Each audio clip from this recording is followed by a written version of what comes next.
मौज है मुझे। आज मेरी स्मृतियां हिलोरे ले रही हैं। आज मेरे हृदय में मेरे बचपन से लेकर के आज तक, बल्कि तुम्हारे लिए बचपन कहता हूं, कई जन्मों में हमने जो किया है वो आज मेरे भीतर हिलोरे ले रही है। मैं देख पा रहा हूं सब। मैं पंजाब गया, मुझे अब याद आता है एक इतना बढ़िया आश्रम का नाम याद नहीं आता मुझे, मैं बता दूंगा, लुधियाने के पास।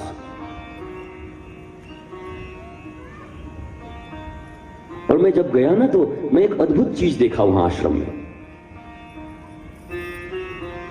मैंने देखा वहां एक बोर्ड लगी है दरवाजे के बाहर, ईगो स्टैंड।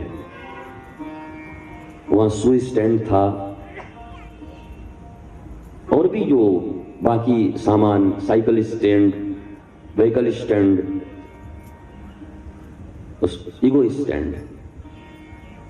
और मैं देखा तो माय डियर, लेकिन मुझे समझ में नहीं आया। और मैं अंदर गया, आश्रम में घूमा, दर्शन किया, पर मन में एक ही बात चल रही, यार ये क्या है, ये क्या लिखा है। और फिर न रहा गया तो वहां के जो साधु थे और उनके जो प्रधान सेवक थे, उनसे पूछा कि वैसे तो ठाकुर ने कृपा की है, कॉन्वेंट देखने का मुझे भी अवसर मिला है, कॉन्वेंट में ही पढ़ा हूं और इंग्लिश से वास्ता भी पढ़ा है थोड़ा बहुत। अगर थोड़ी बहुत विदेश में रह के पढ़ाई करनी पड़े तो इंग्लिश तो करना ही पड़ेगा। फिर यहां इंडिया में ही जरूरत है, अब तो बिना इंग्लिश का कुछ होता ही नहीं। तो मैं समझ तो रहा हूं, पर कुछ संगति नहीं मिल रही है क्या ईगो स्टैंड। तो जब उनसे पूछा तो वो बाहर मेरे साथ आए और कहा, आप इंग्लिश नहीं जानते? मैंने जानता हूं थोड़ा बहुत, पर आप कृपा करो, आप महात्मा बताओ आप क्या है। तो उन्होंने समझाया कि वो क्या लिखा है। मैं बोला सुई स्टैंड। बोला वहां क्या करते हैं? बोला आश्रम में जाने से पहले जूते उतार लेते। बोला वहां आपका जो व्हीकल है, व्हीकल को आप छोड़ देते हो और हाथों में जो सामान है, कोई सामान भी लेके वहां प्रवेश नहीं कर सकते थे। हमारे तुम्हारी तरह पीठ पे बोझा लाद के घुस गए गुरु के पास, आ गए धड़धड़ाते। वैसा जाके धम्म से पटका के गुरु जी को भी दमा हो गया। तो ऐसे लोग हैं महाराज, हद है। अच्छा, एक शब्द तुमने सुना है, सभ्य? What do you mean by सभ्य? कहते हैं सभ्य, ये आदमी सभ्य है। सभ्य का मतलब क्या है? सभ्य शब्द कहां से आया बताओ मुझे। सभा के योग्य जिसके वस्त्र हो, सभा के योग्य जिसकी रहनी हो, जिसकी चलनी हो, जिसकी करनी हो, उसको सभ्य कहते हैं। ये सभ्य शब्द सभा से बना है। सभा के योग्य तुम हो कि नहीं? जिस सभा में तुम जा रहे हो, राजनीतिक सभा में जा रहे हो कि धार्मिक सभा में जा रहे हो, कि तुम विवाह की सभा में जा रहे हो कि मृत्यु की सभा में जा रहे हो, तुम उस सभा के योग्य तुम्हारे कपड़े हैं कि नहीं, उस सभा के योग्य तुम्हारी चलन है कि नहीं, उस सभा के योग्य तुम्हारा हृदय, मन, ये तो अंदर की बातें हैं, कोई नहीं देखता, लेकिन ये जो बाह्य चीजें हैं वो है कि नहीं, इसको बोलते हैं सभ्य। अब मुझे याद दिलाना, आज मैंने कहा ना, आज केवल हिलोरे आ रहे हैं, आज सबरी भागवत मुझे इसी में नजर आ रही है। अब इसको स्टॉप करता हूं, बाद में याद दिलाना। ये सभ्यता से मुझे याद आ गया अब्राहम लिंकन की एक बात। अब्राहम लिंकन सीनेट जा रहे थे, संसद, और रास्ते में जब जा रहे थे तो तुमको पता है वो कार पे नहीं चलते थे, बाइक पे नहीं चलते थे, पैदल। यार सारे जहां से अच्छा है, बस नाम ही है हमारा तो। और वो जा रहे थे तो रास्ते में कीचड़ में, दलदल में एक जगह एक सुअर फंसा हुआ था, सुअर, पिग। अच्छा एक बात तुम्हें और बता दूं, हमारे देश के सुअर में और वहां के सुअर में बड़ा अंतर है, पता है तुम्हें? हमारे यहाँ जो ये जो गंदगी खाते हैं ना, वहां गंदगी नहीं खाते। तुम कभी जाके देखना, गए हो?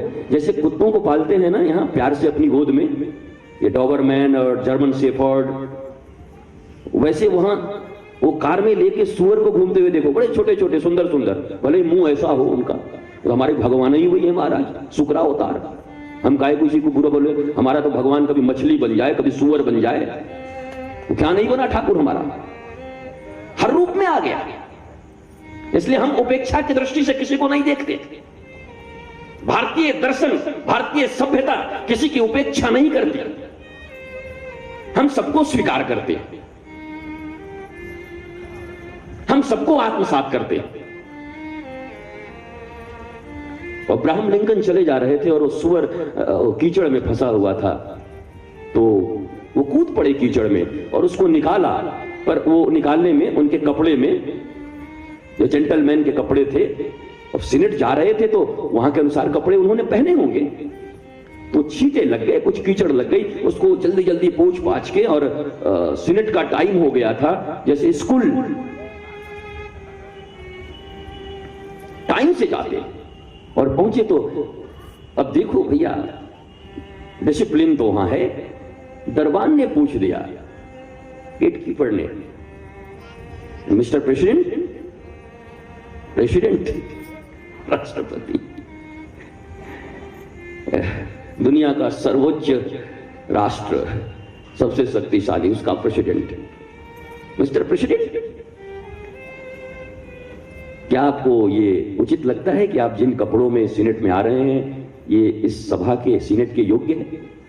क्या बात है साहब, हैसियत है हमारे यहां पर किसी की भारतवर्ष में, तो चपरासी है, चपरासी की तरह रहे, तेरी इतनी हिम्मत, सस्पेंड करा दूंगा। क्या बात है, तो जहां की जो अच्छाई है उसको स्वीकार करो, करना चाहिए। तो उस समय मिस्टर प्रेसिडेंट ने कहा, नहीं नहीं, मुझे पता है, मैं इस सभा के योग्य, सीनेट के योग्य कपड़े पहनकर नहीं आया, पर हुआ ऐसा कि रास्ते में मैं आ रहा था, कपड़े तो अच्छे पहन के आ रहा था, पर एक सुअर फंस गया था और मैं उसे निकालने में, तो अब उसने पूछ दिया, आपको इतनी वेदना होती है सुअर को फंसे हुए देखकर, दर्द हुआ? बोला नहीं, बिल्कुल नहीं। अब जरा जवाब सुनना अब्राहम लिंकन का। मुझे ऐसा लगता है कि भारत के ऋषि भी उतने वेदांत न पढ़े होंगे जितनी वेदांत का गूढ़ तत्व अब्राहम लिंकन के भीतर भरा हुआ है।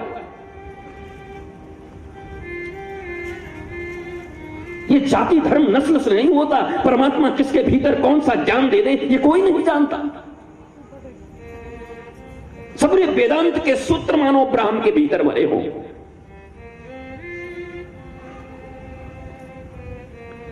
और उस समय उन्होंने कहा, नहीं नहीं, मैं सुअर की पीड़ा से मुझे कोई तकलीफ, हृदय से बोला। अब्राहम लिंकन हृदय से बोलता है, मुझे उससे तकलीफ न हुई, उसको देख के मेरे हृदय में इतनी पीड़ा हुई, इतनी भीतर से इतनी तकलीफ हुई, मैं सुअर की पीड़ा को मिटाने के लिए उसको न निकाला, बल्कि मेरे हृदय के भीतर जो पीड़ा थी उसको मिटाने के लिए मैंने उसको निकाला। ये वेदांत का सूत्र है। जो वेदांती लोग बैठे हैं वो जानते हैं हमारा सबरा धर्म, सबरी भागवत, सबरे शास्त्र इसी वेदांत के ऊपर टिके हुए। विद्वानों की सभा में बैठकर ये बोलने योग्य बातें हैं। इसको बोलते हैं व्यष्टि और समष्टि। जब ध्रुव ने अपनी तपस्या के दिनों में अपनी वायु रोक ली, श्वास रोक ली, तो पूरी सृष्टि की सांस कैसे रुक गई? भैया ध्रुव ने सांस रोक लिया तो सृष्टि की सांस कैसे रुक गई? देवी देवता घबराए, हाहाकार मच गया, चारों तरफ सबकी सांसें रुक गई। जाके विष्णु से लोगों ने पूछा ये क्या है? कहा ध्रुव ने एकात्म भाव कर लिया है, सृष्टि से उसका विभेद न रह गया। और ये तुम्हारी शायद समझ में भी ना आए यार, कहां से समझोगे? नदिया के बीच बाजार में स्वामी श्री हरिदास के ऊपर में 22 बाजारों में घुमा घुमा कर कोड़े मारते थे काजी लोग। कोड़े मारे जाते थे हरिदास के पीठ पर, और जगन्नाथ धाम में बैठे हुए श्री चैतन्य महाप्रभु की पीठ पर उसके दाग उड़ जाते थे। तुम प्रमाणित कर सकते हो ये विज्ञान से, ये साइंस से प्रमाणित कर सकते हो। आज के 400 वर्ष पहले, 500 वर्ष पहले लोगों ने देखा घोड़े के पीठ पर चाबुक मारी गई तो रामकृष्ण परमहंस के पीठ से लहू और रक्त का बहाव हो गया। क्या तर्क करूं तुमसे? विज्ञान जहां खत्म होता है, अध्यात्म वहीं से शुरू होता है। इसलिए विज्ञान की कसौटियों पर इसको कसने के लिए मुझे मजबूर मत करो। वैसे तो मैं विद्यार्थी रहा हूं फिजिक्स का, केमिस्ट्री का, बायो का, जियोलॉजी का। मैं वैज्ञानिक पद्धति से तुम्हें भागवत का अध्ययन करा सकता हूं, एक क्लास टीचर की तरह।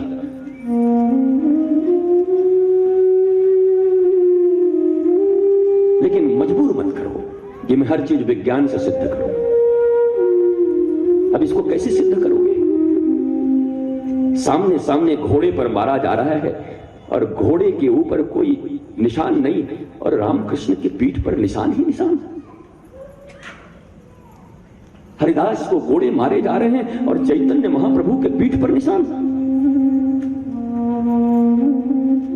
ये समष्टि और व्यष्टि जब एक हो जाती है ना, जब तुम्हारी आत्मा जगत की आत्मा से मिल जाती है, तो तुम्हारा दुख जगत का दुख बन जाता है और जगत का दुख तुम्हारा दुख बन जाता है। इसीलिए तो महात्मा बुद्ध ने कहा कि मैं मुक्ति नहीं ले सकता। बुद्ध हैं तुम्हारे सामने, तुमने लगाया हुआ है बुद्ध को। बुद्ध ने कहा कि मैं मुक्ति नहीं ले सकता। क्यों? कहा इस संसार में जब तक एक भी व्यक्ति दुखी है, एक भी व्यक्ति पीड़ित है, तब तक मैं स्वयं की मुक्ति नहीं कर सकता। इसलिए बुद्ध को करुणा अवतार कहा जाता है। अब उनकी बातें और छोड़ दो, विभेद की बातें छोड़ दो। बुद्ध ने ये किया वो किया, वो छोड़ दो। मैंने फिर कहा दृष्टि शुद्ध हो तुम्हारी, दृष्टि बदलो, अच्छाइयां देखने का प्रयास करो। बुद्ध ने मुक्ति लेने से इनकार कर दिया। नहीं नहीं नहीं, मुझे मुक्त नहीं चाहिए। जिस मुक्ति के लिए दंडी सन्यासी हाथों में दंड लेकर के गंगा यमुना के किनारे अपने शरीर को जलाकर गलाकर और भिक्षा मांगकर पूरा जीवन अपना अर्पित करते हैं, मुझे मोक्ष मिल जाए, सैल्वेशन अचीव हो जाए। और बुद्ध को तो मिला हुआ था और फेंक के आ गए, नहीं चाहिए मुझे मुक्ति। बोला क्यों? संसार के जब तक किसी एक भी व्यक्ति के भीतर में पीड़ा है, तब तक मैं मुक्त कैसे हो सकता हूं? और भागवत इसी का प्रतिपादन करती है। ये भागवत तालियों का ग्रंथ नहीं है, ये भागवत केवल राक्षसों की लड़ाई का ग्रंथ नहीं है, ये भागवत केवल रुक्मिणी विवाह में बैंड बजाने का ग्रंथ नहीं है।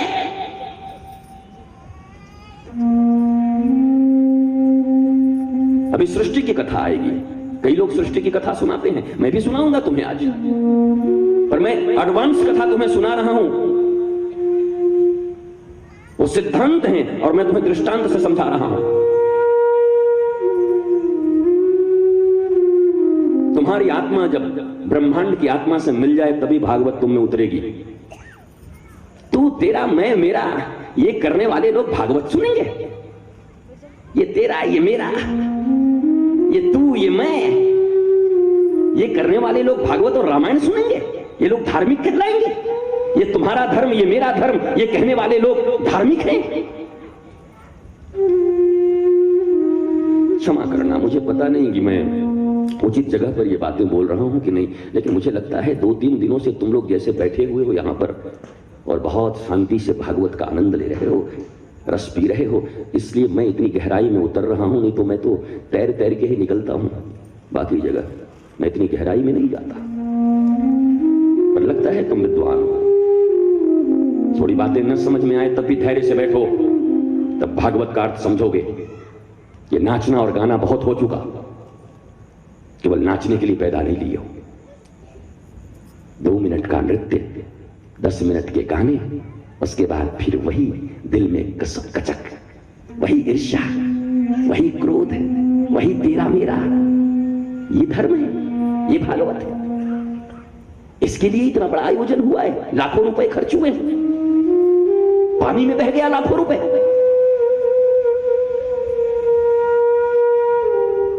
वेदांत के सिद्धांत का प्रतिपादन कर दिया अब्राहम लिंकन ने। जो सृष्टि विषयक कथा में तुम्हें सुनाने वाला था ना, पूरी की पूरी कथा अब्राहम में भरी हुई है। जब जगत के साथ तुम्हारा एकाकार हो जाए, भारतीय दर्शन ये नहीं कहता जो कमाएगा वही खाएगा, ये भी एक सूत्र है, पर भारतीय दर्शन इसको स्वीकार नहीं करता। जो कमाएगा वही खाएगा मतलब खेती हाथ करती है, फसल हाथ लगाती है, फसल को हाथ काटती है, धान के भीतर से चावल हाथ निकालती है, चूल्हे पे रख करके हाथ ही बनाती है, तो फिर हाथ को ही खिला दो ना भात। जो कमाएगा वही खाएगा।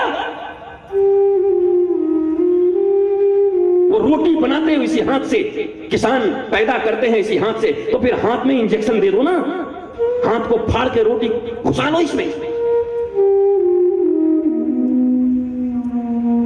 रोटी सड़े न सड़े तुम्हारी हाथ जरूर सड़ जाएगी अगर रोटी घुसाई दी हो तो। कमाता हाथ है, खिलाता मुख को है। अब मुख कहे कि हो गया, मेरे पास आ गया, अब कहीं नहीं जाने दूंगा, अब मेरा हो गया, तो मुंह भी सड़ जाएगा। रोटी पकड़े पकड़े चबाया और चबा कर फिर भीतर ले गया पेट में। अब पेट कहे कि अब तो भैया आ गया, अब कहीं नहीं जाने दूंगा, तो पेट ने भी उसको पचाया और जो रक्त बना उसको फेफड़े तक भेज दिया। फेफड़े में रक्त आया, फेफड़ा रोक ले तो डायबिटीज हो जाएगी। अगर रक्त में ही पूरी ये तुम्हारी जो रोटी और भात रह जाए तो डायबिटीज हो जाएगी, इसीलिए तो डायबिटीज होता है। डॉक्टर भी हूं यार, तो थोड़ा बहुत तो जानता हूं। और फिर उस फेफड़े में जब वो आता है, वह एनर्जाइज होता है, उसमें एनर्जी मिलती है और वो फिर हार्ट में जाता है जहां पंपिंग चलती रहती है, और फिर वो हार्ट पंपिंग करके फिर वही एनर्जी सहित रक्त तुम्हारे हाथ में भेज देती है। जिस हाथ ने कमाया फिर उसी हाथ में शक्ति आ गई। ये है वेदांत, ये है भागवत, और यही तुमको सीखना है कि दुनिया में तुम कमाओगे तो तुम ही खाओगे। नहीं नहीं, हमारा सिद्धांत ये कहता है हम कमाते इसलिए हैं कि दूसरों को खिला सके।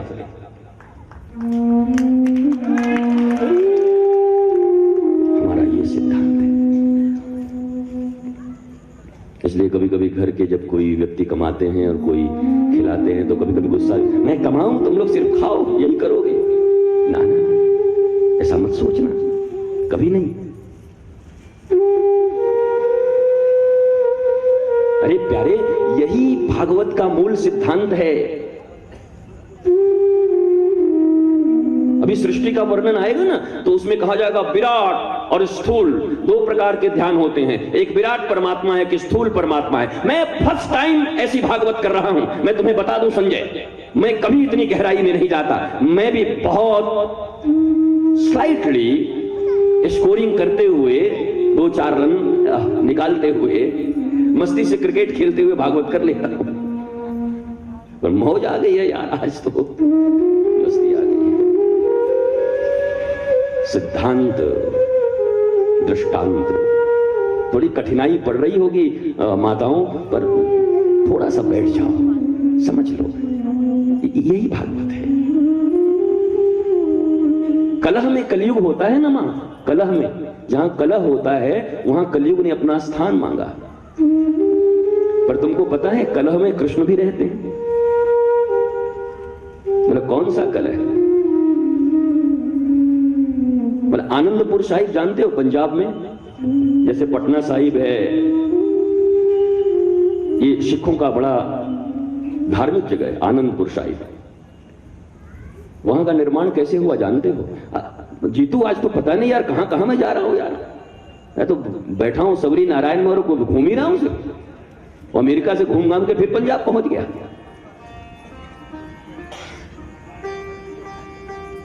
तो वहां गुरु साहब बैठे हुए हैं और 2 भाई, खलिहान जानते हो ना, खलिहान तो पंजाब में खेती बहुत अच्छी होती है, और गुरु साहब बैठ के वहीं अपना ध्यान धारणा कर रहे थे और वहीं पर उनका छोटा सा कुटिया बना हुआ था। और 2 भाई, जब फसल कट गई, बड़े बड़े खलिहान होते हैं जब पंजाब में, बहुत विशाल विशाल गेहूं की ढेर लगी होती है, एवरेस्ट की पहाड़ की तरह। पंजाब में रोटी की कमी है, मक्के दी रोटी और सरसों दी साग महाराज एक से एक खाने की चीज है। पिन्नी गए हो, पिन्नी खाए हो? पिन्नी मैं सब खाया हूं। महाराज घूम घूम के स्टेट में यही तो करता हूं, किस स्टेट में क्या है। आज भी बड़ी सुंदर व्यवस्था करवाई है, बुलवाया एक आदमी को स्पेशल डोसा बनवाने के लिए, तो खाऊंगा ही आज तक। खाओ पियो मौज करो महाराज, क्या इतना चिल्लाएंगे हम तो खाएगा कौन महाराज, खाना ही है फिर तो। बड़ी सुंदर दोनों के ढेर लगे हुए थे, गुरु साहब बैठे थे, उतने में छोटा भाई आया चोर की तरह ऐसे ऐसे, और दोनों भाई का ढेर लगा हुआ था एक ही खलिहान, एक कैसा एक कैसा। और अब वो आया और इधर उधर देखा कोई नहीं था, दनादन उठा के दूसरे ढेर में गुरु साहब ने चोटा बुलाया, इधर चोरी करता है। अरे आप यहीं थे, किसी को बोलना तो बोलना, भैया को मत बोलना। क्या चोरी कर रहा है, भैया को मत बोलना मतलब बोलना।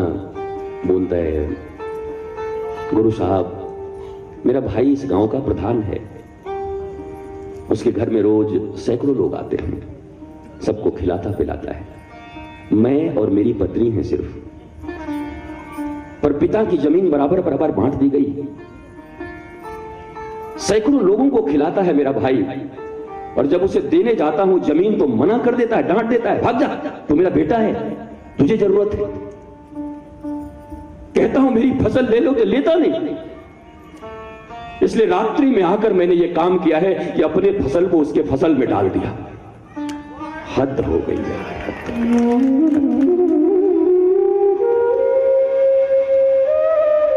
रात्रि हुई, सुबह हुआ, बड़ा भाई आया, चोरों की तरह इधर उधर देखा और उस ढेर से निकाल के दनादन दूसरे ढेर में। गुरु साहब ने बोला सुन, अरे आपने देख लिया, मेरा छोटा भाई है, अपने को नौकर समझता है, पत्नी है और भी घर के लोग हैं, भगवान का दिया हुआ, मैं तो प्रधान हूं, मुझे बहुत सारा चीज मिलता है गांव से भी, बड़ी मजे में चलता है, पर वो मजदूरों की तरह जीवन यापन करता है। और देने लगता हो तो कहता नहीं आप मेरे पिताजी हो, भैया नहीं बोलता, पिताजी आप ऐसा मत करो, अरे हम तो दो हैं, हम तो आपकी नौकरी करके भी खा लेंगे, हमें कौन सी जरूरत है, हम तो मां के पास आ जाएंगे, भाभी मां के पास। लेता नहीं, इसलिए अंधेरे में ये फसल उसके फसल में डाल रहा।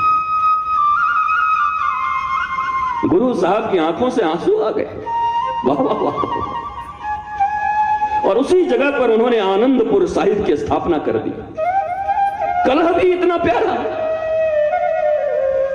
दुनिया में ऐसे कलह की भी कभी कल्पना की जा सकती है कि कलह भी ऐसा होता है, चोरी ऐसी होती है।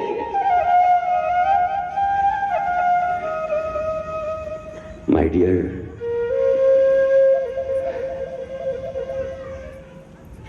गुरु सृष्टि नहीं अपनी दृष्टि सुधार।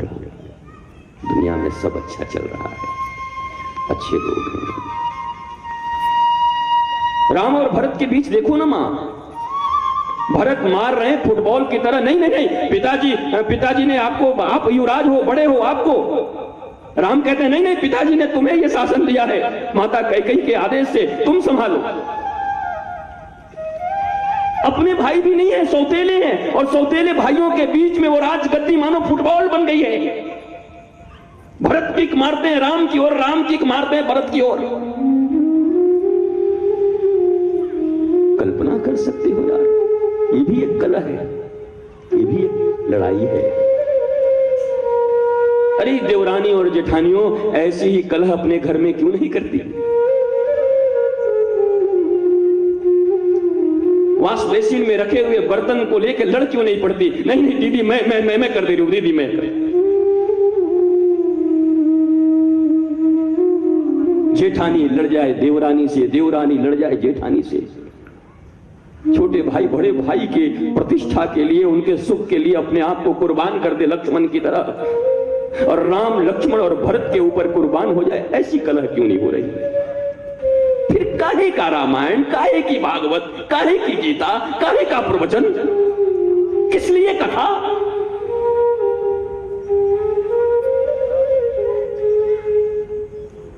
गुरु सृष्टि नहीं दृष्टि बदलो। दृष्टि। ऐसी कलह करो मेरी मां। और बहू, तुम्हें भी एक बात बता दूं, चाबी के चक्कर में क्यों पड़ी हो? बस आई हो तो मैया का इतना सेवा करो ना। चाय भी बनाओ तो माँ चाय कौन सा बनाओ, ब्रुक बॉन्ड या कौन सी? 1 कप लेंगी माँ? माँ चावल कितना बनाऊं, कौन सा बासमती बना दूं? एक एक काम पूछ पूछ के करो, एक एक काम प्रणाम कर करके। मैं तुम्हें गारंटी देता हूं 6 महीने के भीतर में तुम्हारे कमर में चाबी चली जाएगी, पक्की मैया ही दे देगी। फिर वो तुमसे कहेगी अरे 5 रुपया दे बहू। करो तो यार। तो आते आते अपने पति से शिकायत कर करके, माँ मेरे को कुछ देती नहीं, हम क्या है नौकरानी होके आए हैं, हम इसीलिए ब्याह करके लाए। अरे यार, राक्षसों की वृत्ति, ये मनुष्य के रूप में होकर और राक्षसों सी त्रिजटा भी तो बहुत अच्छी थी। पूतना भी तो बहुत अच्छी थी यार, पूतना तो बहुत अच्छी थी। अरे ऊपर जहर लगा के लाई थी, भीतर दूध था। हम तो पूतना से भी गए गुजरे हैं, ऊपर मलाई लगा के लाते हैं और भीतर जहर भरा होता है। पूतना हमसे अच्छी है, हमसे पूतना अच्छी। उसके तो जहर सामने थे प्यारे, दूध अंदर थी। हमारे तो मलाई बाहर दिखाई पड़ते हैं पर भीतर जहर ही जहर भरा होता है। पूतना को गाली दोगे तुम पूतना को गाली दोगे? भगवान कृष्ण और राम की जो कथा है उसमें राक्षस भी गाली देने के योग्य नहीं है। तुम टिक नहीं सकते रावण के सामने। रावण से तुलना करोगे अपनी? कपटी व्यभिचारी कैसे कर सकते हो? इसलिए गुरु सृष्टि नहीं दृष्टि सुधारो। बात बन जाएगी, भागवत सफल हो जाएगी अगर दृष्टि सुधर गई तो। कथा कौन सा रोका था यार बीच में? अब्राहम को लाया था, भूल ही गया मैं। हैं क्या? सभ्य नहीं, उसके पहले कोई कथा चल रही थी यार, सभ्य के पहले भी। सावधानतया शृणु। मैं भी परीक्षा लूं जरा, कितनी सावधानी से सुनी जा रही है कथा। तो स्टेट ड्राइव हो रहा है, 4 रन्स, इस कान से आया 4 run. Ego stand, that's it, ego stand. Punjab में ईगो स्टैंड है। देखो कितने अच्छे श्रोता हैं सब, बहुत आनंद आ रहा है, वाह। और मैं भी भूल जाऊं यार, तुम न भूलोगा। Ego stand. तो उन संत के जो प्रधान सेवक थे महात्मा जी, उन्होंने मुझे बताया कि जैसे सो स्टैंड में सू खोल के आते हैं, आश्रम में नहीं ले जाते, सामान के लिए यहां पर मिसलेनियस स्टैंड भी बना हुआ है, यहां पे भी रख दो। और ये ईगो स्टैंड है, अपने ईगो को यहां टांग दो, अपने अहंकार को यहां टांग दो, तब आश्रम में प्रवेश करो। आज तो बड़े बाबू बन गए, बड़ी गाड़ी हो गई, और आश्रम के दरवाजे में अगर गाड़ी न घुसी, हम तो इतना चंदा दिए थे, हमारी गाड़ी न घुसेगी। ये तुम्हारी गुरु के प्रति और आश्रम के प्रति तुम्हारी ये सभ्यता है? तुम तीर्थयात्री हो। राम भी जब जाते हैं विश्वामित्र के सामने तो रात्रि में विश्वामित्र टांग पसार के सोते हैं, गुरु हैं, और राम परमात्मा है, उनके पांव को दबाता है। तुम कौन हो? ढोंग कर रहे हो गुरु भक्ति का, ढोंग कर रहे हो धर्म का। बोला ईगो स्टैंड। भैया जब भी कहीं गुरु के आश्रम में जाओ, किसी तीर्थ में जाओ, किसी मंदिर में जाओ, किसी संत के पास जाओ, कथा पांडाल में जाओ, तो ईगो स्टैंड में ईगो टांग कराओ, और नहीं तो ये कथा तुम्हारे किसी काम की नहीं। ईगो रहित, अहंकार रहित, मैं नेता हूं, परेता हूं, मंत्री हूं, ये हूं, वो हूं, अधिकारी हूं, फूफा हूं, इनका जीजा हूं। ये अहंकार लेके आए हो? जीजा हूं, फूफा हूं, भागवत में आए हो? नहीं है तुम्हारे लिए भागवत, तुम भागवत के योग्य नहीं हो। बुलवा लेना किसी को और को 2-4 लाख रुपए दे करके, बुलवा के तुम्हारी जी हुजूरी करेगा वो, मैं नहीं करता। साधु वही बात कहेगा, गुरु वही बात कहेगा। अरे आत्मदेव गया ना, आत्मदेव रोया चिल्लाया, मेरे पास बेटा नहीं है। उस संत ने कहा, अरे बेटा की कोई जरूरत नहीं है। कहा नहीं, देना ही पड़ेगा। तुम क्या सोचते हो बेटा दे दिया क्या? संत को जो देना होता है वही देते हैं, गुरु को जो देना होता है वही देते हैं। वस्तु अलग हो सकती है। क्या दिया? 2 बेटा, एक गोकर्ण, एक धुंधकारी। गोकर्ण ज्ञान है, धुंधकारी वैराग्य है। जब 1 लात मारा उसका बेटा तो वैरागी बन गया, और जब गोकर्ण के पास आया दूसरे के बेटे के पास, तो उसने धर्मम भजस्व सततम त्यज्य लोक धर्मान सेवस्व साधु पुरुषान जहि काम कृष्णाम अन्यस्य दोष गुण चिंतन मासु मुक्तवा सेवा कथा रसमो नितराम विवत। ज्ञान दे दिया। देखने में लगा कि बेटा दे दिया है, पर संत ने ज्ञान और वैराग्य दे दिया। भैया गुरु जिस चीज का सेलर है वही देगा, तुम कुछ भी मांग लो। उनके पास जो है वो तो वही देंगे ना। और अगर तुम्हें बहलाते हैं, फुसलाते हैं, तुम्हारे मुलाहिजे में रहते हैं, तो गुरु नहीं हो सकता। वो तुम्हारे पैसों के भीतर दबा हुआ कोई पाखंडी कपटी हो सकता है। वो क्यों देने लगा तुम्हें? तुम्हारी मुलाहिजे में क्यों रहेगा वो? किस लिए? इसलिए कि तुम पैसे देते हो, इसलिए कि तुम गाड़ियां दोगे, इसलिए कि तुम आश्रम बनवा दोगे, इसलिए तुम्हारे मुलाहिजे में रहे संत गुरु। ये तुम्हारा भी दुर्भाग्य होगा और उस संत का भी दुर्भाग्य होगा।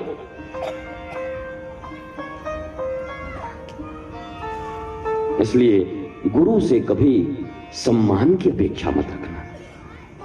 मेरे गुरुदेव कहा करते थे, गुरु करे अपमान तो बढ़े शिष्य का मान, ताड़न पीड़न भर्त सना से हो ज्ञान अभियान। गुरुदेव सम्मान कर दें तो उस दिन रोना जाकर के कि क्या अपराध हो गया यार मुझसे आज। अरे अरे अरे आइए आइए संजय जी, जीतू बाबू, केदार बाबू कैसे हैं, सत्येंद्र जी, अरे रे रे आइए। रोना जाकर उस दिन क्या अपराध हो गया? गुरुदेव ने इतना दूर क्यों कर दिया मुझे? क्या अब मेरे ऊपर उनका अधिकार नहीं रह गया? क्या आप मुझे अपना नहीं समझते? माय डियर, कभी कभी भीड़ में अगर तुम्हारे गुरु तुम्हारे ऊपर दृष्टि न दे पाए ना, तो निराश मत होना यार। वो पता नहीं कहां रहते हैं यार। वो रहते तो हैं संसार में, पर उनकी मति कहां रहती है तुम क्या समझोगे? पता नहीं कौन से राधा कृष्ण की लीला में मस्त हैं, आनंदित हैं। जीव गोस्वामी, अरे चैतन्य महाप्रभु के पार्षद जीव गोस्वामी, सनातन गोस्वामी, रूप गोस्वामी, जीव गोस्वामी, रघुनाथ भट्ट, ये 6 गोस्वामी हैं जिन्होंने वृंदावन का खोज किया। चैतन्य महाप्रभु के 6 पार्षद प्रेमा अवतार हैं। उन प्रेमा अवतार के 6 पार्षद बड़े ज्ञानी, अरे इतनी अच्छे संस्कृतज्ञ कि कादंबरी के बराबर का ग्रंथ उन्होंने लिख दिया। और वो जीव गोस्वामी भगवान की लीला देखा करते थे। चल रहे हैं, लीला देख रहे हैं। एक दिन क्या हुआ पता है? वो मस्ती में चले जा रहे थे, ऐसे आंख खुली थी, संसार के बीच में थे और लीला चल रही थी। लीला क्या थी? निभृत नुकुंज की लीला थी। जरा ध्यान से सुनना, बहुत ध्यान से, बहुत बड़ी बात है। निभृत नुकुंज की लीला थी। वो हमारा जो गोविंद है ना और हमारी श्री राधा, इनके कई कई कई परत हैं। तुम तो अभी, हम कहां कौन से परत में हैं? हम तो पहली सीढ़ी पे भी नहीं चढ़े हैं यार। कई परत हैं इनके, कुंज, निकुंज, और फिर और 8 प्रकार के निकुंज। तब जो आखिरी निकुंज होता है उसको बोलते हैं निवृत्त निकुंज। कुंज में सब मित्रों के साथ हैं, निकुंज में केवल सखियों के साथ हैं, और में कोई कहीं ललिता हैं, कहीं विशाखा हैं, कहीं तुंग श्रीदेवी हैं, कहीं रंग देवी हैं, कहीं चित्रलेखा हैं, कहीं सुलेखा हैं। ये सब सखियां, चंद्रावली तो खैर अलग है। और निभृत निकुंज वो है जहां केवल प्रिया और प्रियतम रहते हैं, केवल राधा कृष्ण, उसको बोलते हैं निभृत निकुंज। निभृत निकुंज। और जीव गोस्वामी की पकड़ देखो यार, कुंज का भी दर्शन नहीं हो सकता। बड़े बड़े संत जन्म जन्म तक नाक रगड़ते हैं, फिर भी कुंज की लीला का दर्शन नहीं होता, और वो निभृत निकुंज की लीला का दर्शन कर रहे हैं। कोई मामूली संत तो होंगे नहीं यार। और क्या लीला चल रही। अपराध है, मैं क्षमा मांग लेता हूं भागवत जी से और बिहारी जी से, और एक बार क्षमा कर देना, ठाकुर बोल रहा हूं तो वृंदावन की कथा बोलने का अधिकारी नहीं हूं कि वृंदावन के बाहर ये कथा बोली नहीं जाती, अपराध लगता है, फिर भी बोल देता हूं क्योंकि कन्हैया तो हमारा ही है यार, अपना ही है। अब थोड़ा बहुत कुछ इधर उधर होगा तो क्षमा कर दियो, और क्या। अरे भाई डियर, मुझे तो कभी कभी लगता है इस दुनिया में इससे बेवकूफ देवता तो कोई होगा ही नहीं। इतना बेवकूफ, बुरा मत मानना, सामने बोल रहा हूं मैं, कोई डर नहीं रहा हूं। जिसके घर में 9 लाख गैया हो, तो मान लो 9 लाख गैया में आधी गैया अभी दूध नहीं देती, चलो 2 लाख, 7 लाख नहीं देती, 2 लाख, 8 लाख नहीं देती, 1 लाख देती। 1 लाख गैया जिसके घर में दूध देती है, किसी के घर में 9 गैया हो तो अड़ोसी पड़ोसी को छाछ बांटते चलता है वो। आज दही ले लो, आज छाछ ले लो। जीतू के यहां तो 2 ही है, पता नहीं क्या क्या लाते रहता है मेरे लिए, कभी कुछ ले ही आता है। और 1 लाख गैया जिसके पास है, नंदगांव गए हो, नंदगांव में एक छाछ कुंड है, इतना छाछ होता था कि कुंड बन गया। कौन खाए, कोई खा ही नहीं पा रहा, छाछ कौन खाए। वृंदावन में तो माखन फेंका जा रहा है, और छाछ कौन खाए। छाछ कुंड बन गया। और वो 1 लाख गैया और अपने मां बाप का सबसे प्यारा बेटा, इकलौता बेटा, ब्रजराज का बेटा, 1 लाख गैया जिसके घर में दूध दही माखन की नदियां बहती है, और वो छटाक भर माखन के लिए जाकर के नाचता और चोरी करता, ऐसा बेवकूफ कोई मिलेगा? बोलो। चुप क्यों, डर रहे हो क्या? मैं बोल रहा हूं, तुम कहे ऐसे कर रहे हो? तो हमारी जब डर नहीं है, हम नहीं डर रहे यार। तो ऐसा बेवकूफ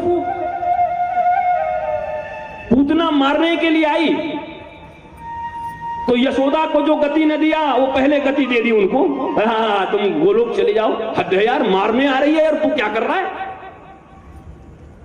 जो नंद बाबा को गति न दिया, वो कंस को पहले पहुंचा दिया। तो हमारा रघुनाथ एक आके एक पैर में गिर गया तो लंकेश बना दिया, और दूसरे को बैकुंठ दे दिया। अरे ये तभी तुलसीदास कहते हैं ये अंधों का दरबार है, भजन करो निशंक। तुलसीदास कहते हैं अंधाधुन दरबार है, थोड़ा बहुत भी भजन बन जाए तो पता नहीं क्या मिल जाए। तो ऐसा बेवकूफ। पर एक बात कहता हूं, ऐसे बेवकूफ को, ऐसा बेवकूफ देवता तुम्हारे सामने खड़ा है, और ऐसे बेवकूफ को भी अगर तुम न फंसा पाए तो तुमसे बड़ा, अब आगे नहीं बोलूंगा मैं, तुमसे बड़ा नहीं बोल सकता मैं, तुम समझो। अरे रे रे, ऐसे ठाकुर को नहीं फंसा पा रहे हो? फंसा लो यार। ये पता नहीं किस बात पर रीझ जाता है, पता नहीं दया नदी किस बात पे रीझ जाता है। उनको कौन सी बात अच्छी लग जाए, एक छोटी सी चीज और तुम्हारे ऊपर रीझ जाए। फंसाओ ये 7 दिन का ये जो सत्र है यहाँ पर, ये बस एक ही चीज के लिए है। सब हम लोग जाल लेके बैठे हैं, इसको फंसाना है 7 दिनों में, फंसा ही लेना है, छोड़ना नहीं भैया। अब की निकल गए हो तो फिर ना फंसे हो, मौका आया है फंसाए। तो क्या बोल रहा था यार? निभृत निकुंज लीला देख रहे थे। अच्छा, उसके पीछे भी अभी एक कथा बची हुई है, पर निभृत निकुंज पहले हो जाए। आज कोई संत महात्मा अगर आए होंगे और बैठे होंगे तो कहेंगे ये बाबा तो बड़ा फालतू बाबा है, भागवत तो कही नहीं रहा है। वेदांत की दृष्टि से आप ज्ञानी होंगे तो आप तो विचार कर ही सकते हैं कि सब भागवत ही हो रही है। तो निभृत निकुंज की लीला का दर्शन कर रहे हैं और ऐसे मस्ती में, आनंद में ऐसे। और वहीं पर एक और साधक रहते थे, उनका नाम था कृष्णदास बाबा खंज।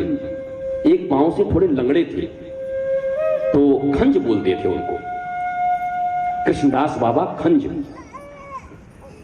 तो साधु संत उनके यहाँ आते रहते थे और वो बैठ के आश्रम में मस्ती से देख रहे हैं, मुस्कुरा भी रहे हैं, सब सोच रहे हैं व्यवहार कर रहे हैं, पर वो व्यवहार नहीं करते थे, वो तो कहीं और रहते थे। लोगों को लगता था हमको देखे, हमको मुस्कुराए, हमको ये किए। कई बार ऐसा होता होगा, तुमको देख के तुम्हारे गुरु मुस्कुराते हैं, पर मत समझ लेना, हो सकता है किसी लीला में हो, प्रिया प्रियतम के किसी लीला में डूबे हुए हो, इसको कौन समझे। और वो मुस्कुरा रहे थे। और लीला क्या चल रही थी? वो लीला ऐसी चल रही थी कि निभृत निकुंज में प्रिया प्रियतम सखी तो कोई थी नहीं, और हमारा कन्हैया तो तुम जानते ही हो, बड़ा नटखट, बड़ा चुहलबाज। तो प्रिया प्रियतम चल रहे हैं, कंधे पे हाथ लगा। प्राइवेट कथा है भाई, अधिकार नहीं है, निभृत निकुंज में जाने का अधिकार नहीं है, प्राइवेट कथा है।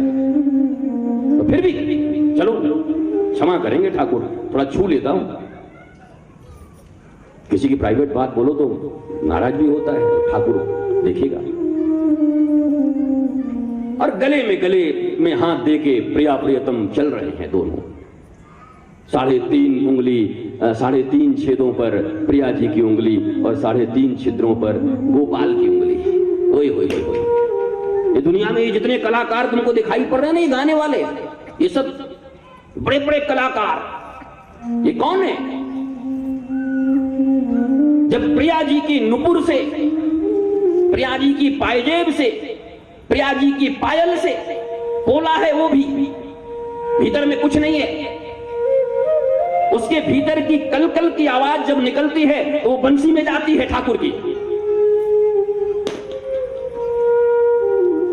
और उस बंसी में 3.5 उंगली रख करके राधिका जी और 3.5 गोपाल, और जब फूंक मारते हैं तो प्रिया जी की पायजेब से निकली हुई कलकल की ध्वनि फिर बंसी में आकर के जब वहां से ध्वनि निकलती है तो इस दुनिया में जितने भी संगीतज्ञ बने हुए हैं, गायक बने हुए हैं, वो उसके एक बूंद को लेकर के राग और रागिनी बिखेरते रहते हैं। और दुनिया में कोई राग रागिनी नहीं है, ये प्रिया जी की पायल की झनकार है, किशोरी की पायल की झनकार है ये।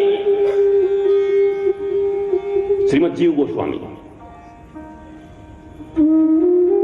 और जब दिव्य भाव से दर्शन कर रहे थे, प्रिया प्रीतम चल रहे थे, प्रिया ने कहा कन्हैया आज मेरा मन हो रहा है मैं तुम्हारा श्रृंगार करूं फूलों से। होता है प्रेमी प्रेयसी एक दूसरे का फूलों से श्रृंगार करते हैं, और करना बुरी बात नहीं है, करना चाहिए। विवेकानंद ने तो यहां तक कहा कि तुम क्या, लोग कहते हैं पति पत्नी में फंसा, पत्नी को तुम खराब समझते हो, बड़ी पूज्या है, देवी है पत्नी, पूज्या। पति पत्नी का रिश्ता तो दुनिया में इतना पवित्र कोई कह ही नहीं सकता। विवेकानंद कहते हैं तुम क्या प्यार करना जानते हो? अगर प्यार करना जानते तो पत्नी से ही परमात्मा पैदा कर लेते। तुम जानते कहां हो? तुम तो भोग्या वस्तु समझे हुए हो, उपासना नहीं वासना में जी रहे हो। कल भी बताया था तुमको, वात्सायन ऋषि ने काम क्रीड़ा का प्रणयन किया है, और शास्त्र है हमारे यहां, काम शास्त्र। महाराज दिव्य भाव से जब प्रिया जी की इच्छा हुई कि आज प्रियतम का श्रृंगार करूंगी, तो ठाकुर जी ने कहा नहीं नहीं मैं श्रृंगार करूंगा। और ठाकुर जी 64 कला के मास्टर हैं, प्रिया जी का श्रृंगार भी करते हैं। ऐसे श्रृंगार महाराज ठाकुर जी श्रृंगार करते हैं प्रिया जी का, तो फिर क्या पूछना है? यो ब्रह्म रुद्र शुक नारद भीष्म मुख्यरनचितो सहसा पुरुषस्य तस्य सत्योपसकरण चूर्णम अनंत शक्तिं तम राधिकां चरण रवि मनुस्मरामि अलम विषय वार्तया नरककोटि विभत्सया प्रथासते कथा समोपद विभूमि कैवल्यता हरे सप्तजनोन्मदायनि सुखादय किं ततः परम तुम राधिका मम रसे पत्रसे मनमंजतो।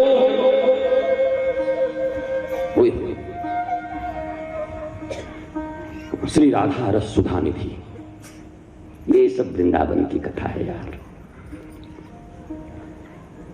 और जब दर्शन करने लगे तो प्रियतम ने कहा नहीं नहीं प्रिया जी मैं, नहीं नहीं मैं, नहीं नहीं मैं। तो अब जीतेंगी तो प्रिया जी। तो प्रियतम ने कहा, ठाकुर ने कहा अरे पहले फूल तो तोड़ो, बाद में श्रृंगार करेंगे जिसका करना होगा, फूल तो तोड़ो। अब माय डियर गड़बड़ी ये हुई कि फूल सब ऊंची ऊंची डाली पे लगी हुई थी। न प्रिया जी अकेले तोड़ सकती हैं, न प्रियतम अकेले तोड़ सकते हैं। बोले अब क्या करें? तो प्रिया जी तो सुकुमारी है। प्रिया जी ने कहा तो कंधे पे उठाओ। तो ठाकुर तो इसी उपाय में ही था, वो बिठाए कंधे पर प्रिया जी को। अब थोड़ी ऊंची हो गई, डाल को पकड़ के झुकाया, मोटी डाल थी। अब जब देखा ठाकुर ने ऐसे करके, तो बड़ा बड़ा नटखट है, ऐसे करके देख लिया कि प्रिया जी ने पकड़ लिया, डाल नीचे आ गई है। एक फूल जैसे ही तोड़ने लगी और ठाकुर धम्म से बैठ गया, प्रिया जी डाल के ऊपर चली गई। ओ ये जब देखा जीव गोस्वामी ने निभृत निकुंज की लीला, तो वो हंसने लगे, मुस्कुरा गए। और उसी समय कृष्णदास बाबा खंज जो थे वहां से गुजर रहे थे। उनको लगा कि ये हमारा लंगड़ापन देख के हंस रहा है। इतना बड़ा संत है फिर भी अभी चमड़े और पैर और हाथ को देखता है। बड़ी गुस्से हो गए। इसको बोलते हैं इंफीरियरिटी कॉम्प्लेक्स। कभी कभी कोई तुम्हारी तरफ देखता भी नहीं। कई बार देखे हो तुम, कोई किसी से तुम चिढ़े हुए हो और वो किसी दूसरे आदमी से कोई दूसरा बात कर रहा है, भैया गोलगप्पा आज कैसा बनेगा, उसको जरूर मेरी बात में बात कर रहा है, मेरा ही बात चल रहा होगा, हर समय मेरी बुराई करता है। अब मेरा अनुभव नहीं है, तुम लोग बताओ, तुम लोग ज्यादा ये सब जानते हो, हमको ज्यादा ये सब मौका नहीं मिला। तुम लोग खुद समझो, जब कोई बात करता है तो लगता है मेरे ही बारे में चल रहा है बात। तो ये इंफीरियरिटी कॉम्प्लेक्स बोलते हैं इसको।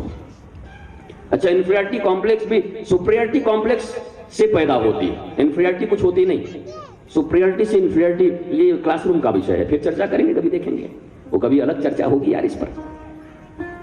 उस समय बहुत नाराज हुए, और जैसे ही नाराज हुए तो ये जो प्रिया प्रियतम का लीला था वो जीव गोस्वामी को दिखाई देना बंद हो गया।